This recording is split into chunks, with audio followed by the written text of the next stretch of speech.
que a gente tem que ter coragem de ser radicalmente vivo e de parar de barganhar a sobrevivência.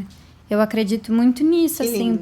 Olá, bonitas e bonitos! E nós aqui de novo na nossa reta final desse ano de 2024, com uma temporada incrível e que está continuando a ser incrível. E hoje a gente traz mais uma pessoa diferente, uma jovenzinha, que vai falar da vida dela pra gente. A gente vai por alguns caminhos aí.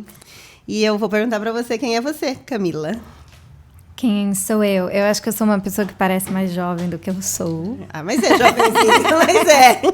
33 é muito jovem. Mas ué, você tem quase 20 anos menos que eu. É verdade. Então. Eu sou atriz, desde que eu me conheço por gente. Eu sou uma viciada em cinema de rua, adoro todos os cinemas de rua, acho muito... De rua, que você disse de que rua, ainda não que é no na shopping, rua, que não é no shopping. Isso, fora do shopping. Eu gosto muito de mar, de cachoeira, de banho de rio, de pisar na terra. Eu também sou roteirista, sou diretora, sou formada em cinema, sou formada em teatro. Eu sou uma apaixonada por cachorro, tenho 2 e tive cachorro a vida inteira. Eu sou uma pessoa que tem muitos medos do futuro no nosso planeta. Eu quero muito ser mãe, mas tenho medo se eu deveria, porque eu acho que a raça humana vai acabar, a gente vai se extinguir, vai ficar uma merda num planeta para essas crianças aí, então, não sei. Mas você acha que vai ser tão já? Eu acho.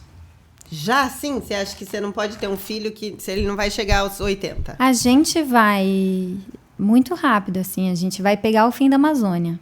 A gente, eu e você. Mas você não então eu também acho que o ser humano é péssimo para a natureza. Mas você não acha que a hora que a água bater na bunda a gente vai se tocar? É que já bateu, né? Bateu, mas não bateu em quem tem que bater, né? Eu acho que já bateu. Eu acho que as pessoas que são muito ricas e que controlam tudo, elas estão preocupadas em construir o bunker delas e não salvar a vida de todo mundo. Eu acho que a água já... Na verdade, acho que a gente já tá meio que aqui, no meio da cintura já. É mesmo? E eu acho que daqui 10 anos a gente vai já estar no pescoço. Você acha que então do jeito que não volta para trás mais? Não, eu não sei. A gente já passou. Eu não sei, assim, eu acho que eu trabalho com projeto social também, né? Acho que isso também faz parte da minha apresentação. Eu sou uma esperançosa, assim, e eu trabalhei muito tempo em ONG com foco em defesa animal e com foco em proteção ambiental. Então, eu acho que eu tô sempre lutando porque a gente espera que exista um mundo melhor. Até por ser humano, né? A gente tem que lutar, Mas assim, eu não sei, eu acho que talvez os nossos filhos vivam, mas eu acho que em condições muito desafiadoras, assim. Nesse sentido, eu acho que ou a gente tem assim uma mudança de perspectiva muito rápida, muito brusca nas pessoas que detêm o poder, ou a gente tá meio ferrado, assim. E aí agora, assim, né, considerando a eleição do Trump, eu acho que a gente tá bem ferrado. Eu também acho. Acho que o Brasil, enfim, tem uma bancada ruralista que é um grandíssimo problema pra gente, porque basicamente toda a nossa questão de desmatamento passa pelo gado e são essas pessoas que estão no poder. Então, eu quero acreditar e luto por isso, assim. Mas não vê muita luz no fim do túnel. Eu não sei se tão rápido. E aí eu acho que é aí que mora o meu medo, entendeu? Entendi. Porque eu acho que talvez a minha filha, o meu filho, cresça num lugar em que a natureza seja muito... E que as condições climáticas e tudo seja muito violento. Eu acho que a gente talvez tenha até possibilidades, mas num futuro um pouco mais distante. Assim, talvez mesmo depois que todo mundo se afogar, aí quem sabe. Aí assim. vai fazer o retorno. Talvez. Talvez. Bem o filminho do Wall-E, né? É bem real. Eu acho também que saiu, aí começa a voltar depois e perceber, né? Mas aí com umas pessoas loucas, né? Como diz meu companheiro, alguém vai ter que reconstruir, né? Sim. Então, a minha dúvida, acho que sobre ser mãe ou não ser mãe, tem morado aí. Mas não era sobre isso. Mas a nossa mesa vai por caminhos que a gente não escolhe. Como a vida, né? Eu acho que é isso, né? Que é sobre isso, né? E quando a Mical, a nossa produtora que sugeriu a Camila, e quando a Mical sugeriu você e a gente vai conversando sobre isso, sobre aquilo, eu fiquei muito animada de ser uma atriz. Essa é uma mesa que defende as artes. Boa. Sempre falo isso, né? Eu acho que é a arte que salva a gente também. Eu fico muito brava. Fiquei muito brava na pandemia quando alguém fez aquele post idiota falando assim: na pandemia eu precisei de médicos, eu precisei de enfermeiros, mas não precisei de artistas. Mentira. Eu tinha vontade de pegar a cabeça da pessoa e falar: a roupa que você usa foi um artista que desenhou, né? Assim, nem que seja, vamos dizer, nem que ela seja tão rasa que ela não entenda que o livro, que a Netflix... Que a Netflix tanto... Eu queria tirar a Netflix das pessoas. Exato. Na pandemia. Não, mas nem que ela não entenda isso, né? Porque se ela já não entendeu que ela não precisa de artista, ela não entendeu nem que a Netflix é feita de artista, mas se ela é tão rasa assim, ela não entendeu que a roupa, o design da roupa dela é feito por um artista, né? Então, assim, essa mesa é uma mesa livre para as artes, né? Eu sou uma incentivadora delas. Tenho um filho artista. Mas eu... que é formado em artes visuais mesmo. Que legal. Mas eu gostei muito que você é uma atriz. E você fala que você é atriz desde que nasceu. E isso me leva para um lugar que eu tenho uma inveja boa.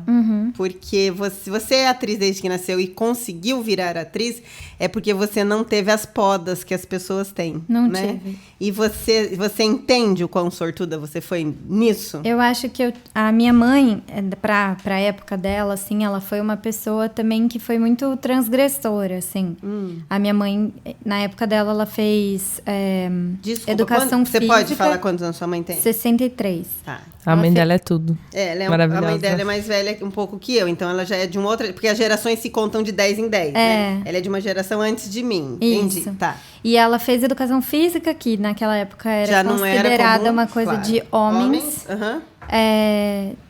E aí depois ela foi paraquedista também. Uau! E aí, enfim, daí naquela época ela morou um tempo nos Estados Unidos, saltando, tipo assim, com um grupo de homens. Então, foi uma pessoa muito... E que teve, né, assim, minha avó botou ela pra fazer piano, ela queria jogar basquete, assim, sabe? E aí ela, desde sempre, assim, eu lembro de muito nova, ela falar pra mim e pra minha irmã que a gente poderia ser o que a gente quisesse. E aí o meu pai também, assim, meu pai é uma pessoa que ele sempre me ajudou muito praticamente com tudo, assim, tipo, desde mudança de casa, ir lá pintar apartamento, nanana, até, pai, vou montar uma exposição, vou montar uma peça, vou montar não sei o que, ele tava lá ajudando a montar também, assim, sabe? Entendi. Então, eu acho que eu tive muita sorte mesmo, e aí eu tive muita sorte do Colégio Piracicabana também. Você é um colégio humanista, né? Que era, né? Que era um colégio muito legal, né? Que já não é tão mais legal. Não. E aí comecei a fazer teatro lá. Então, e acho que me salvou um pouco. A gente pode falar de coisas um pouco pesadas? Pode falar o que quiser. Essa mesa é livre. Eu comecei, na verdade, nas artes, quando eu tinha 7 anos, eu comecei a tocar violino. Mas quando eu tinha 11 anos, eu sofri uma violência sexual no lugar onde eu fazia violino. E que eu só fui entender depois de mais velha. Sim. Então, eu digo que o teatro me salvou, porque eu era muito encantada pelo violino, mas de uma hora para outra eu passei a não querer ir. E aí, a minha mãe me tirou, porque percebeu que tinha alguma coisa muito errada, e aí ela me colocou no teatro. E eu acho que o teatro foi o que me salvou mesmo, assim, porque aí eu me encantei por aquele espaço. Era uma turma muito legal, professor muito legal. Dentro do colégio? Dentro do colégio, era com o Márcio Abegão. Com o Abegão. E aí, comecei a fazer, então eu acho que eu, achei um lugar para transferir essa paixão, assim, e acho que até também para me expressar, para colocar tudo aquilo para fora, assim. E aí, hoje, mais velha, tendo elaborado tudo o que aconteceu, eu consigo entender que o teatro me salvou mesmo, assim. E aí, eu acho que ele me salvou diversas vezes ao longo da vida, porque eu acho que essa capacidade que o artista tem, né, de reencantar a própria vida, acho que talvez seja essa palavra, que é o que me salva mesmo, assim, eu acho que toda vez que interpretar, né, também a vida, de poder vestir personagem. E acho que até de olhar para a humanidade com uma outra referência de complexidade também, assim, Entendi. sabe? Aham. Porque às vezes você tem que... Por exemplo, eu acabei de gravar uma série que eu fiz uma guerrilheira... Não, ela não era uma guerrilheira, mas ela acabou entrando na guerrilha junto na ditadura militar, porque ela precisava sobreviver, e tinha 2 crianças, e aí ela sequestra um avião. E assim, naquele contexto, entendendo tudo aquilo e tal, você entende de onde ela tira... Por que ela faz isso? Porque ela precisa sobreviver, assim. Então, eu acho que você acaba olhando para a vida de uma forma sempre um pouco mais profunda, assim, sabe? Então, você consegue vestir melhor o sapato do outro, né? Eu não digo, assim, que existe qualquer possibilidade de algo bom, por exemplo, em ter sido violentada. Sim. Mas existe uma capacidade de compreensão humana, assim, sabe? E aí, eu acho que isso me salva um pouco, assim, sabe? Acho que é um... E aí você ter esse lugar onde você pode sonhar, você pode reencenar alguns traumas, algumas coisas assim, também foi importante. Libertador, né? É engraçado você falar disso, porque o episódio da semana passada foi com uma advogada que é especialista em crianças, em estupro de vulnerável. E ela falou muito do trauma, de como as pessoas ficam. E é legal a gente ter uma entrevista hoje com você, que a gente nem sabia desse rumo, de falar que pode-se sim sobreviver a isso. Pode. Se você conseguir elaborar de uma maneira... Pode. Não podemos romantizar. Não, sem romantizar. Não, mas eu quero dizer pode que... se tornar... Que eu acho... Um aliado, né? Sim. E aí vai muito no que eu falo desde o começo. Da função tão profunda, e isso me encanta em você, agora me encantou quando eu li a sua bio, da preocupação, assim, da vontade de ser mãe, mas da preocupação de colocar uma criança nesse mundo. Sim. E eu falo muito isso, quando a gente vira mãe, pra mim, foi uma coisa tão profunda, porque eu não tinha o desejo de ser mãe, assim. Queria ser mãe, mas não era assim, uma coisa assim, que às vezes as meninas fazem. Eu não vejo a hora de ser mãe. Não era. Eu fiquei grávida do Luca de susto, mas aquilo mudou tão profundamente a minha vida, porque eu realmente acho que a gente só conhece o amor quando vira mãe e pai, não vou... Que é uma coisa fora do normal, esse amor, entendeu? Que eu costumo falar que eu entendi o amor de Deus quando eu virei mãe. Sim. Entendeu? O amor Divino, de verdade. o amor divino, né? Não esse amor do inferno. Porque aí eu entendi Deus de uma outra forma. Porque eu nunca colocaria meu filho no inferno, né? Se ele transgredisse alguma das coisas que eu achasse que era norma. Então, eu entendi o amor de verdade, né? Então, eu acho assim que... Eu fico feliz quando você conta isso, porque eu sinto que você teve uma mãe que entendeu a função de mãe. Entendeu? Em todo o sentido dela. Super. Deixou você ser quem você era e soube entender quando você precisou de socorro, né? Sim. Ela disse que ela entendeu que eu era diferente, porque quando eu tinha 5 anos, ela pediu ajuda para limpar a casa. Daí ela deu um paninho para minha irmã saiu limpando a casa, e ela deu um paninho para mim, eu botei na cabeça e saí dançando. Ela falou, acho que essa menina eu tenho que ficar atenta para não podar ela, para ela poder ser quem Mas ela olha quiser. que mulher incrível, né? Porque eu sempre falo, eu tenho até tatuado no meu ombro a palavra livre, porque eu acho que, e falei, acho que no episódio que vai amanhã no ar, que a gente não presta atenção na liberdade, né? E que ela é um dos dons mais preciosos que a gente tem. A liberdade total, né? A liberdade que eu digo de você ser quem você é, de você poder falar o que quiser, que hoje tá tão difícil, né? De algumas coisas, né? Não tô nem falando desses países loucos árabes que não permite que a mulher seja nada. Tô falando a nossa aqui, a gente entender que a gente tem que ter essa liberdade para tudo, né? Que o quão é precioso isso, e que ela deixou você ser livre para isso. Sim, eu acho que essa coisa da liberdade também, assim, a arte me trouxe isso, acho que minha criação me trouxe rigidez em um monte de outras coisas. Que tem que ter, eu acho que caminha junto, senão fica libertinagem, entendeu? Tem que ter. A gente falou, eu falei com a entrevistada da semana passada, a gente nem trouxe aqui, mas quando eu conversei com ela é isso. Às vezes eu, que sou uma mãe que dou a liberdade, as pessoas acham, mas na casa dela pode tudo. Não é assim, entendeu? É a gente que conversando sobre tudo e no caminho. Sim, a liberdade do diálogo sempre existiu também isso. em casa, mas eu acho que essa coisa da liberdade é também o que me faz querer trabalhar com projeto social e com crianças e adolescentes. Acho que é por isso que eu faço isso. Porque essa liberdade que eu descobri, essa liberdade de espírito mesmo, que eu descobri dentro do teatro, eu quero muito que todo mundo saiba o que é isso, assim, sabe? Então, e aí me dá muita vontade de trabalhar com crianças e jovens em situação de vulnerabilidade por causa disso, assim, porque... Você acha que consegue plantar uma sementinha? É uma potência, consegue. que você... Talvez você não consiga... porque assim, né? Você não vai conseguir mudar tudo se o redor daquela criança e daquele adolescente também não colaborar, né? Para isso, né? Mas eu acho que algum lugar ali aquilo fica, sabe? Assim, eu acho que em algum lugar aquilo fica e aí, se você tem experiências na vida que reforçam aquilo, a chance disso crescer e frutificar é maior. E hoje você vive de arte, você vive da sua profissão. Eu vivo exclusivamente de arte, como atriz, como roteirista e como diretora. Sim, mas aí você já e falou... como propositora, né? Que é oficineira, que é o que eu faço também com as crianças. Que é fazer oficina de arte com as crianças, Isso. né? Mas você um dia se propôs a virar atriz, foi fazendo esse caminho, você teve o incentivo dos seus pais, você teve a liberdade suficiente para isso. Mas a sociedade caminha para outro lado, né? A gente tem claro isso, né? Sim. Então, assim, eu também, como mãe de filho artista, já contei isso aqui, que às vezes quando eu falo que meu filho fez artes visuais na Unicamp, e ainda é, né, comum, ai, nossa, seu filho faz Unicamp, nossa, que legal, faz o quê? Arte. Ah, é legal também. É assim, né? Então, assim, como foi pra você? Eu sei que você tinha um incentivo principal, que era da sua família, mas como foi pra você lutar contra todas as pessoas que falam não, né? Falam e não é... Ah, você vai mesmo viver disso, né? Assim.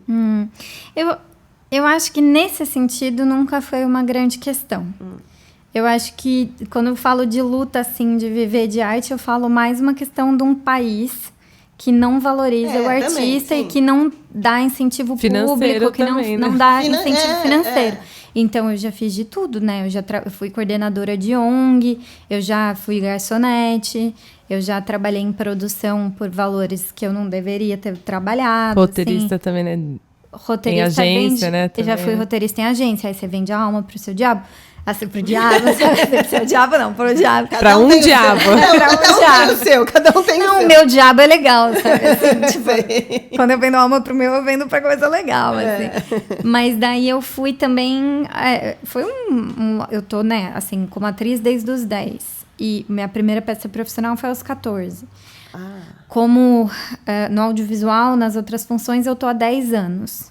Então, já atravessei muita coisa, né? Assim, e agora eu acho que, voltando na coisa da liberdade, porque se trabalha muito também, né? Sim, e é físico também, né? Muito físico. É uma energia mesmo, assim, que você doa. E aí... E que você toma, né? Da personagem e do outro que tá trabalhando. Quando é assim, ok. O problema é que, às vezes, para eu conseguir me manter, eu tenho que fazer 4 projetos ao mesmo tempo. Então, eu tô aconteceu isso esse ano. Eu tava estreando um monólogo, fazendo direção de uma série para uma plataforma, entregando o roteiro dessa série também, porque eu roteirizei. Depois que eu roteirizei, eu fui pra direção. Tava vendendo projeto pela minha empresa, dando oficina. Tinha mais uma outra coisa que eu tava fazendo junto. Eu tava gravando a série como protagonista. Sim. Tudo assim, vários meses intercalados. Sim. Então, eu cheguei no fim, assim, de 4 meses, assim, nessa intensidade de trabalho, eu, tava só o pó. E isso já aconteceu algumas vezes na minha vida. Deu, ter que repor ferro, deu ter que repor vitamina. Porque é muito trabalho. E eu não sei se as pessoas entendem o que a Mical também teve no audiovisual, né? É, 12 horas, 14 horas. Às vezes é final de semana, é madrugada, tem noturna. Sem vida. Sem vida, você não tem vida. Sem vida, sem saúde, sem nada. Então eu acho que agora a minha conversa comigo mesma tem sido como eu vou ser artista, garantindo essa minha liberdade de tempo também. E de qualidade da sua liberdade de vida, mesmo. Da minha liberdade de tempo. Porque eu me sinto super realizada no que eu faço. Eu sou muito feliz nessa profissão, apesar de tudo. Dessa instabilidade, de tudo e tal. É um apaixonamento mesmo, assim. Mas eu acho que já teve momentos que eu não consegui viver só de artes. Hoje eu consigo, sabe? Eu acho que é uma grande conquista. É mesmo, Mas eu Você acho... fez artes cênicas mesmo, só pra... Eu fiz cinema primeiro. Aqui. Eu fiz na Faculdade de Artes do Paraná, tá. em Curitiba. Depois eu fiz artes cênicas no Célia Helena, lá em São Paulo. Tá, pode. Então aí hoje você consegue viver disso, estava falando. Nas duas frentes, no audiovisual e no teatro, assim. Mas agora eu tô nesse momento, acho que pela idade também, por estar pensando em ser mãe, todas essas coisas, eu tô entendendo assim, tá, eu quero ter mais tempo, mais qualidade, mais calma com o meu corpo, mas sabe, tudo assim. Porque vai cobrando também. Vai Apesar cobrando. de você ser bem nova ainda, Aham. falo porque, né, eu tenho 20 a mais. Quando a gente fala que você é muito jovenzinho, quando a gente consegue pensar que podia ser sua mãe, entendeu?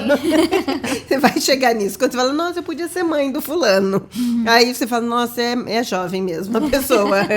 E, não, mas a gente vai mudando, né, com o passar dos anos. Vai ficando mais cansada, eu sinto, né? Não, completamente. Até na maternidade. Eu tive o Luca com 25 e tive a Bela com 35. É Outro corpo. Outro corpo, outra pegada, totalmente diferente. Até na hora da bronca, né? Do Lucas, fala, da Bela, né? Você, tá bom, então, né? Fala, tô com preguiça. E acredito que seja assim também pra arte. E como é muito corporal, né? É totalmente do corpo, deve ser mais difícil. E assim, uma coisa que eu fui tendo que aprender também é entender aonde eu me dou mais, aonde eu dou mais a minha energia criativa e onde eu dou menos. Porque você dá 100% da sua energia criativa fazendo tudo ao mesmo tempo, tipo, não sobra nada pra você resolver. Atuar. Atuar é onde é o seu lugar. E que é o objetivo de eu conseguir poder... Quando eu escolher estar em outros lugares, tipo, na direção, no roteiro, que seja porque é uma escolha e não uma necessidade. Entendi. Entendeu? Porque eu também tenho vontade... Eu gosto de dirigir ator, por exemplo. Eu dirigi agora um projeto, né, que eu não posso falar ainda. Mas é por contrato, assim, né? Mas eu tive uma tesão, assim, de trabalhar com os atores, sabe? Você conduzir um processo e você ver os atores chegando onde eles precisam chegar. E era uma série que tinha muita cena de intimidade. Então, você construir com eles esse caminho do respeito, sabe? Assim... E também, né, de o que eu, enquanto mulher, falando de sexualidade, também quero falar. Sim, né? Assim, quero então, deixar aparecer, né? Já que eu tô tendo essa oportunidade. Isso, né? o que é saudável aqui, que eu considero saudável, que eu acho que as próximas gerações podem beber, sabe assim?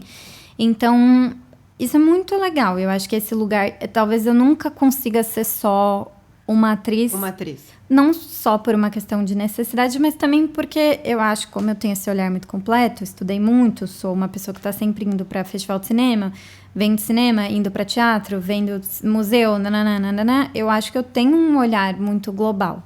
E aí também é bom você ter esse controle do produto artístico na mão. Entendi. Isso é legal. Mas, ao mesmo tempo, eu também queria trabalhar, assim, com gente muito foda e falar assim, aqui eu entrego, eu confio. A série, pra mim, foi isso. Aqui eu fazia protagonista e foi tão bom, porque eu confiava tanto naquele roteiro. Da protagonista? Provavelmente no meio do ano que vem. Tá. Só pra gente ficar prestando atenção. De 5 a 7 de maio, no Canal Brasil. Provavelmente nessa data. Tá. E aí, como eu confiava na direção, e confiava no roteiro, confiava na arte, na foto, foi muito bom pra mim, enquanto atriz, estar também nesse lugar, assim, de plena confiança, de só poder usufruir aquilo, assim, sabe? Mas nem sempre, né? Às vezes você pega umas buchas como atriz também. Mas como tudo na vida, né? Como tudo na vida. Só que acho que a diferença é que o ator vai a tua imagem na frente, né? É o ator. E perpetua, né? Fica lá, né? E vira meme.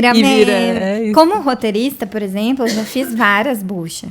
Sabe assim? Mas ninguém sabe quem é sabe. Ninguém lê aquelas letrinhas no final. Né? Então, tudo bem. Mas quando é a sua cara, dá muita vergonha. Não tem como, né? Você que pôs a cara lá. Então, acho que tem isso também. Nem tudo como atriz eu topo. Também tem esse lugar. Assim, mas agora ou já lá atrás teve que topar? Eu já topei coisa lá atrás que eu me arrependi e que daí eu falei, tem coisa que eu não vou topar mais. Publicidade, por exemplo? Mano, imagina eu te chamar pra fazer publicidade do Corega Tabs, ou sei lá, Luftal. Não, me chamar... Assim? Eu fiz uma vez, sem querer, uma publi pro Dória pra privatização. Eu acho que é pior, porque do Corega... Nossa, amiga, eu preferia fazer de Não, decadura. mas foi sem querer. Eu descobri no meio do processo, quando eu já tava escalada. Tipo assim, ninguém me falou... Assim, eu era muito nova também na área. Eu caí meio... E não foi brifada? Não fui brifada, tipo, foi... que a é produção brifada? era assim, não... Explica. Porque Quando chega um teste pra você, eles falam, é pra tal coisa, tal coisa, tal coisa, o cachê é tal. Passa o briefing. Veiculação, qual é a ideia do qual é a projeto? ideia? Isso. Eu não tinha sido brifada, chegou assim, é um projeto legal. Foi meio assim, eu ainda também não tinha uma agência que me representava, eu não tinha, sabe? Hoje você tem. Você tem alguém que te fala... Tenho uma e agente. até que sabe qual é o seu perfil pra falar Também. ela vai topar ou não. Isso. Entendi. E aí, ou, né, ela se encaixa aqui ou não se encaixa. Mas daí eu descobri lá, já gravando, e aí quando chegou o contrato, assim, essas coisas que não se faz, né? O contrato não tem que chegar no meio do set. O contrato chega antes, né? Aí o contrato chegou no meio do set, daí eu falei pra ele, mas esse contrato vende minha alma pro diabo? Não vou assinar esse contrato. Não, fica tranquila, é um contrato padrão da televisão. Aí eu meio... Você tava vendo que ia dar, né? Merda. E aí, só que daí ele falou assim, fica tranquila que esse vídeo vai ser só fechado para os países para uns caras lá dos países árabes, que é quem tinha o dinheiro. E eles só vão ver isso num link fechado. Corta para 2 semanas depois, o vídeo com 1 milhão de visualizações no YouTube. Corta pra mim, no meio de uma peça, assistindo a peça, e aí uma peça metendo o pau na privatização e passa lá o meu rosto na projeção, no meio da peça, da propaganda. Mas eu não sabia onde... uns filho da mãe, né? Aí eu fui na agência lá, que fez, eu reclamei, eu falei, isso que vocês fizeram não tá certo, isso que... Só que eu tinha assinado por outro contrato, entendeu? Aí eu não tive como me defender. Você escolheu o diabo que você vendeu. O seu diabo não foi tocado. Não, você abriu a porta pro diabo. Eu abri a porta pro diabo. Mas assim, naquela época... Assim, sem saber, mas abriu, ela assinou. Não, naquela época, tipo, eu falei... Eu fiquei super insegura, mas eu tive medo também, assim, de falar... Não vou assinar. Eu tava no meio da gravação, eu ia parar a gravação inteira e falar, não vou assinar. Hoje já... Quem era você naquela época? Hoje eu quebrei o pau já, sim, em algumas situações de falar, não vou fazer isso. E acabou. Ou de, tipo, tem muito isso também, assim, às vezes de colocar ator numa situações muito merda, assim, sabe? De o ator machucando o joelho, assim, sabe? Mesmo? Tipo, não, porque tem que fazer essa cena, aí o ator era novo. Aí o ator não querendo incomodar. E eu tive que parar e falar, gente, ele tá machucando o joelho. Tipo assim. Entendi. Entendeu? Porque então, é muito corporal, como a gente tinha falado, e é corporal mesmo. E era só uma falta de olhar pra ele mesmo, naquele momento. Eu tive e nem faz tanto tempo, foi agora, assim. Eu tive uma hipotermia no último set de publicidade que eu fiz. E fiquei um tempão negociando comigo mesma se eu ia botar no pau ou não ia botar, porque eles me enfiaram numa água de 7 graus. E eu fiquei mais ou menos uns 30, 40 minutos. Uau. Meu Deus. E depois eu fui ler no Google que você, numa água de 7 graus, você só pode ficar, tipo, 5 minutos. Meu Deus! E por que tinha que ser na água de 7 Você graus? acha que se eu fosse uma atriz famosa, eles teriam me colocado? Nunca. Não. E era uma propaganda grande. E de marca famosa? Eu não posso falar. Não fala. A gente procura. Não posso expor. Escuta, a gente procura. Não sufoque a artista. Não sufoque o artista. Mas daí eu fui... Mas por que deixaram 30 minutos na água? Porque eles não conseguiam acertar o movimento de câmera. E aí, em vez deles me darem uma roupa de neoprene, não sei o que, e botar um stand-in lá, e o bombeiro me tirou, assim, com os olhos desse tamanho já, e me amarrou na térmica. Só que eu comecei a ter uma hipotermia, não conseguia parar de tremer. Eu tive que entrar de novo na água. Depois, sabe, é isso que acontece, né? Numa situação violenta e abusiva, você só vai entender depois. Exato, E aí, quando eu tava no hotel, eu tava 1 semana da estreia do meu monólogo, eu perdi a voz. Fiquei muito doente. Aí eu fui falar com a produção, aí meio que a mulher deu uma desdenhada, assim, tipo, ai, tá todo mundo meio gripado, E eu fiquei com aquilo. Aí eu falei, bom, eu tenho 2 possibilidades. Ou eu me posiciono em relação à diretora, ou eu processo. E eu vi que a diretora era uma diretora nova, eu vi a posição dela com as outras pessoas no set. Que ela também estava sendo... Ela era muito gentil com as outras pessoas do set, só que só faltou, assim, uma inteligência para me olhar, assim, uma gentileza, porque isso acontece na publicidade, eles tratam o ator como se fosse tipo, bota aquela pedra lá na água. Sabe assim? Deixa lá, ela 30 minutos. Então, isso acontece muito. Aí eu falei, aí eu fui falar com ela. Eu falei, eu vou falar com ela porque ela é nova, não vou botar no pau. Aí eu falei, eu vi teu posicionamento, eu queria te falar uma coisa, eu vi teu posicionamento com as pessoas, você é uma pessoa super gentil, com todo mundo e tal, mas não tá tudo bem. Eu só fui me ligar disso depois, não tá tudo bem, esse é meu corpo, é meu instrumento, né? Eu fiquei muito doente, eu tô 1 semana de estreia. Daí ela falou, aí eu falei, tá, mas o que a gente poderia... Entendo você, mas o que a gente poderia ter feito? Eu falei, 1 zilhão de coisas, né? Lógico. Ter me colocado numa banheira quente pra fazer o plano, que mal aparece o fundo, colocado o plano depois, hoje em dia tem tantos jeitos, né? Ter, sei lá, me colocado com uma roupa de neoprene, ter estabilizado todo o movimento de câmera antes de me colocar. Claro. Daí, ter passado, porque eu fui gravar 5 da tarde na cachoeira, e não meio-dia, que era o sol. Ter me passado, né, pro horário do meio-dia pra fazer aquela cena, né? Que vocês estavam filmando o carro naquele horário. Ela falou, mas o carro é o produto. Que bom. Aí eu falei, que fofa, né? Mas eu sou uma pessoa. Talvez se eu fosse o carro, seria mais bem tratado. Exato. Nossa. Aí eu fui embora, eu me senti muito mal, assim, foi um dia que eu chorei muito, e aí eu fiquei assim, cara, eu odeio essa profissão, essa bosta. Mas acho que todos já passamos por isso nessa situação, né? Mas é engraçado você contar isso, né? Porque a gente só pensa no glamour, né? Não é nada, não tem uma profissão nada glamourosa, gente. Nada a ver, não tem nada de glamour. Passa mó perrengue, não tem nada de glamour, né? Vamos pra pergunta final? Não, vamos, porque passa muito rápido. 38 minutos, tá bom? Já pra pergunta final? Você vê como é? É porque o nosso podcast é um podcast enxuto, entendeu? Para as pessoas ficarem com vontade de ver o próximo. Tá bom. Entendeu? Tá. Então, assim, não é um podcast de 1h30, é um podcast de 30 minutos, mas a gente já ultrapassou. Mas eu achei, assim, bem legal, assim, eu vou pra pergunta final com você, mas o que eu gostei muito, e uma das perguntas que eu ia te fazer é que eu friso muito isso, é que é toda uma construção de um ser humano, né? Eu tô me vendo como mãe e você como ainda filha, né? E a sua construção passou por um colégio humanista. Então, eu gostaria de falar muito para as mães. Por favor, optem por colégios humanistas. A gente cria seres humanos melhores com o auxílio de um colégio humanista, certo? Concordo, 100%. Eu acho também.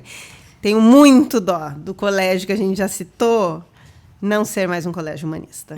Muito. E foi muito importante para mim mesmo. Eu sei. Pra mim. E eu sei, muito porque foi importante para os meus filhos também. Sim. Mas, enfim, era só um parênteses que eu queria fazer, que eu tinha que falar sobre isso uma hora. E nada melhor que estar com ela, que estudou nesse colégio. E aí, Camila, onde está seu RG hoje? Meu RG hoje está perdido. É verdade. É verdade esse bilhete. Faz 4 dias que eu tô procurando meu RG. E acho que tem a ver um pouco, engraçado, né? Com essa fase também que eu tô recalculando rota, eu tô repensando em mudar de cidade, né? Eu já saí de São Paulo, fiquei 9 anos lá e não quero mais essa velocidade.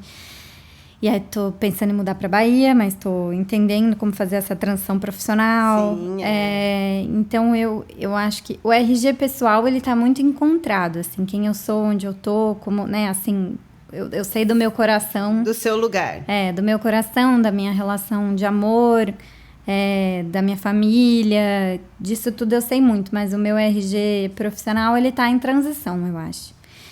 Tô esperando algumas coisas, né? Porque a série ainda vai sair, esse outro projeto que eu dirigi vai sair. Então, eu sinto que ele vai frutiferar. Tudo vai frutiferar, mas eu também tô precisando tomar algumas decisões para um lugar em que eu me sinta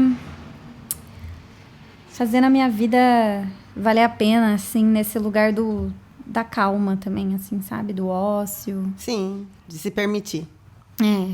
Mas, e aí, eu acho que o meu RG, assim, que me define a vida inteira é o teatro mesmo, assim, né? É a artista. Artista. A artista. Acho que não sei não ser, eu não sei ser outra coisa. Dê parabéns aos seus pais. Vou dar. Que deixaram esse terreno seu frutificar, de verdade. E é isso que eu falo para vocês, bonitas e bonitos. Deixem as pessoas serem livres. Acho que é uma das coisas que a gente mais tem que aprender na vida. Deixem serem livres. Uma vez, só para terminar, uma mãe falou assim para mim, Ai, mas eu sonhei tantas coisas pro meu filho. Aí eu falei, mas e ele? O que ele sonhou? O que ele sonhou. Né? Então, você sonhe com os seus filhos. Sonhe com eles, né? Sonhe o que eles querem realizar, sonhe junto. Mas os seus sonhos são seus, os deles são deles, né? Sou uma pessoa que leva os sonhos muito a sério, assim. Muito, muito a sério, sabe? Eu acho que a capacidade de sonhar é o que a gente precisa para poder transformar esse mundo, eu acho, assim, sabe? Então, é isso. Acho que sonho, para mim, é uma brincadeira muito séria. E tem uma frase do Krenak que eu gosto muito, assim, que ele fala que a gente tem que ter coragem de ser radicalmente vivo e de parar de barganhar a sobrevivência. Eu acredito muito nisso, assim, porque a gente precisa do dinheiro? Precisa. Mas no fim, o que a gente vai levar e vai deixar são as experiências mesmo que a gente se propõe a atravessar, Com né? certeza, com certeza.